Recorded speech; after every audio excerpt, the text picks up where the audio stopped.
This video is designed to help you start a medical billing business. At the end of the video, you'll find a valuable gift. It's a medical billing business plan that you can download, and will lay down for you, step by step, everything you need to know to start a successful medical billing business of your own. If you are new to this channel, make sure to hit the subscribe button for more videos like this. The multi-step process of starting your own medical billing business can be extensive. We advise that you follow each step thoroughly, and obtain every license and certificate required, to be in legal standing and risk no chance of being shut down. Get hands-on experience. If you are new to the medical industry, it is highly beneficial to work in the medical field for at least a few months, before starting your business. A great way to do this is by working in the billing department of a medical office, or a hospital. You will experience the medical industry and billing process firsthand, and will also gain an improved understanding of the average volume of patients that visit doctors daily. Also, working in a doctor's office will help you network and source potential clients for your business.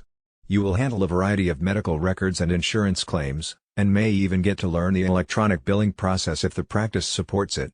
Apply for medical billing training. Why do you need medical billing training?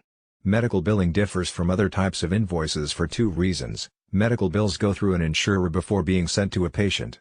Medical bills require highly specialized codes and descriptions when sent to insurers. Also, many medical procedures have similar names, therefore, billing specialists must have in-depth knowledge about anatomy, physiology, pharmacology, and health insurance terms. A variety of colleges offer billing certification courses, both online and in person. The completion of most billing certifications takes 9 to 18 months and requires 18 credits. The primary coding manuals and certification exams. When choosing a certification program, pick a course that includes all necessary code manuals and exam preparations.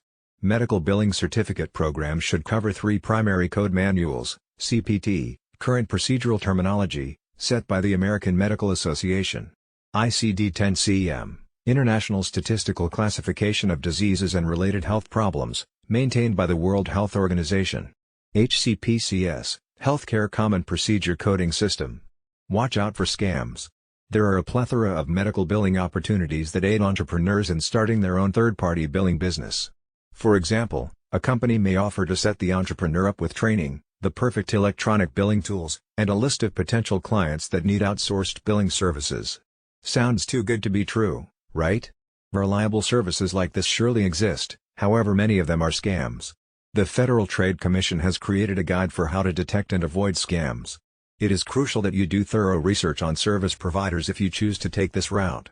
The FTC suggests that you check with the State Attorney General's Office, Consumer Protection Agency, and the Better Business Bureau in your area, and the area where the promoter is based, to learn whether there are any unresolved complaints about the business opportunity or the promoter. Create a business plan. Determining what kind of business you want to run is the first step in creating an airtight business plan. Do you want to run a sole proprietorship, or a partnership with another person? Will your business be an LLC? Will it be a large corporation? Meet with a certified public accountant to understand which option suits your personal and tax needs. Next, ask yourself a few questions. Who is your target audience? What are the initial costs? What kind of income can you expect? What is the name of the business? What do you need to get started? Other necessities. Here are a few more things you will need to accomplish before starting your medical billing company. Apply for a business license. Register for taxes. Set up a business bank account. Set up accounting. Obtain necessary permits and licenses. Get business insurance. Start an LLC. What you need to get up and running. Here are the essential items you will need to run a medical billing business smoothly. A clearinghouse. A clearinghouse is a financial institution that processes and facilitates the exchange of payments, securities, or derivatives transactions. In your case, it is a company that electronically receives and transmits medical claims billing. How much does this service cost? The cost of a clearinghouse can range from below $100 to several $100s, depending on the bells and whistles. Some clearinghouses also demand additional fees for each new medical care provider or account you add. Medical billing software. The most expensive part of setting up your in-house company is medical billing software. A billing software can range anywhere from a couple of $100s to $10,000. While some are basic, others include features like marketing plans and lead generation. Fortunately, many software companies provide free trials. Give your top choices a try before investing heavily in the most critical part of your business. Other equipment and forms. There are a few other necessities you will need to have: a reliable computer with an internet connection, a phone, printer, and fax machine, medical insurance forms, reference books, ICD-10, CPT, and HCPCS Expert 2000 coding books, a productive work environment. If you gain a plethora of clients, you can also use invoicing software to remain organized. If you run a high-volume business, electronic billing may be of use to you. The next part of the video is not specific to a medical billing business. Nevertheless, this knowledge is essential for success in the medical billing business, as well as in any other business. Ignore it at your own peril. Operating a successful medical billing business will depend on the following 4 conventions. 1. A practical plan, with a solid foundation. 2. Dedication, and willingness to sacrifice, to reach your goal. 3. Technical skills. 4. Basic knowledge of management, finance, record keeping and market analysis. As a new owner, you will need to master these skills and techniques if your business is to be successful. Finding a niche. Small businesses range in size from a manufacturer, with many employees, and millions of dollars in equipment, to the lone window washer, with a bucket and a sponge. Obviously, the knowledge and skills required for these two extremes are far apart, but for success they have one thing in common. Each has found a business niche, and is filling it. The most critical problems you will face, in your early planning, will be to find your niche, and determine the feasibility of your idea. Get into the right business at the right time, is very good advice, but following that advice may be difficult.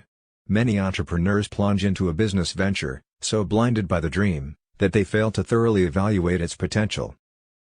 Is your business idea feasible? Before you invest time, effort, and money, the following exercise will help you separate sound ideas from those bearing a high potential for failure. Identify and briefly describe the business you plan to start. Identify the product or service you plan to sell. Answering yes to any of the following 3 questions means you are on the right track. A negative answer to all of them means the road ahead could be rough. 1. Does your product or service satisfy an unfilled need? 2. Will your product or service serve an existing market in which demand exceeds supply? 3. Will your product or service be competitive based on its quality, selection, price, or location? Market analysis. For a small business to be successful, the owner must know the market. To learn the market, you must analyze it, a process that takes time and effort. You don't have to be a trained statistician to analyze the marketplace, nor does the analysis have to be costly. Analyzing the market is a way to gather facts about potential customers, and to determine the demand for your product or service. The more information you gather, the greater your chances of capturing a segment of the market. Know the market before investing your time and money in any business venture. The following questions will help you collect the information necessary to analyze your market and determine if your product or service will sell. This brief exercise will give you a good idea of the kind of market planning you need to do. An answer of no to any of the questions indicates a weakness in your plan, so do your research until you can answer each question with a yes. 1. Do you know who your customers will be? 2. Do you understand their needs and desires? 3. Do you know where they live? 4. Will you be offering the kind of products or services that they will buy? 5. Will your prices be competitive in quality and value? 6. Will your promotional program be effective? 7.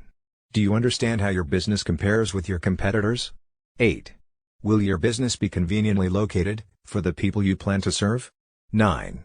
Will there be adequate parking facilities for the people you plan to serve? Planning your startup. The following questions are grouped according to function. They are designed to help you prepare for opening day. Merchandise. Have you decided what items you will sell or produce, or what services you will provide? Have you made a merchandise plan, based upon estimated sales, to determine the amount of inventory you will need to control purchases? Have you found reliable suppliers, who will assist you in the startup?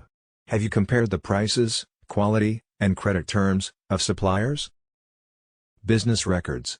Are you prepared to maintain complete records of sales, income and expenses, accounts payable, and receivables? Have you determined how to handle payroll records, tax reports, and payments? Do you know what financial reports should be prepared and how to prepare them. Finances. A large number of small businesses fail each year. There are a number of reasons for these failures, but one of the main reasons is insufficient funds. Too many entrepreneurs try to start and operate a business without sufficient capital, money. To avoid this dilemma, you can review your situation by analyzing the following 3 questions. 1. How much money do you have? 2. How much money will you need to start your business? 3. How much money will you need to stay in business? In order to answer the second question, how much money will you need to start your business? You need to prepare an estimate of all your startup costs. Here is a list of items you may need to take into account. Note that this list is for a retail business. Items will vary for service, construction, manufacturing or online firms. Decorating and remodeling, fixtures and equipment, installing fixtures and equipment, services and supplies, beginning inventory cost, legal, professional fees, licenses and permits, telephone utility deposits, insurance, signs, advertising for opening, unanticipated expenses. Now, the answer to the third question, how much money will you need to stay in business? Must be divided into 2 parts, immediate costs, and future costs. From the moment the door to your new business opens, a certain amount of income may come in. However, this income should not be projected in your operating expenses. You will need enough money available to cover costs for at least the first 3 months of operation. The following list will help you project your operating expenses on a monthly basis. Typical expenses for 1 month may include your living costs, employee wages, rent, advertising, supplies, utilities, insurance, taxes, maintenance, delivery, transportation, miscellaneous. Now sum up the total estimated monthly expenses and multiply it by 3. This is the amount of cash you will need to cover operating expenses for 3 months. Deposit this amount in a savings account before opening your business. Use it only for those purposes listed in the above list, because this money will ensure that you will be able to continue in business during the crucial early stages. By adding the total startup costs to the total expenses for 3 months, you can learn what the estimated costs will be to start and operate your business for 3 months. By subtracting the totals of the lists from the cash available, you can determine the amount of additional financing you may need, if any. Now you will need to estimate your operating expenses for the first year after startup. The first step in determining your annual expenses is to estimate your sales volume, month by month. Next, determine the cost of sales. You may want to use a spreadsheet to do this. After startup, the primary source of revenue in your business will be from sales, but your sales will vary from month to month because of seasonal patterns and other factors. It is important to determine if your monthly sales will produce enough income to pay each month's bills. An estimated cash flow projection will show if the monthly cash balance is going to be subject to such factors as the following: failure to recognize seasonal trends, excessive cash taken from the business for living expenses, too rapid expansion, and slow collection of accounts if credit is extended to customers. Conclusion: if you have carefully answered all the questions in this video, you have seriously thought about your goal. However, there may be some things you may feel you need to know more about. Owning and running a medical billing business is a continuous learning process. Research your idea, and do as much as you can, yourself, but don't hesitate to seek help from people who can tell you what you need to know. As we conclude this video, it's time you get your free medical billing business plan gift. Go to the description below this video to get it now. It is completely free, no strings attached. Thanks for watching. If you enjoyed this video, please like and hit the subscribe button for more videos like this.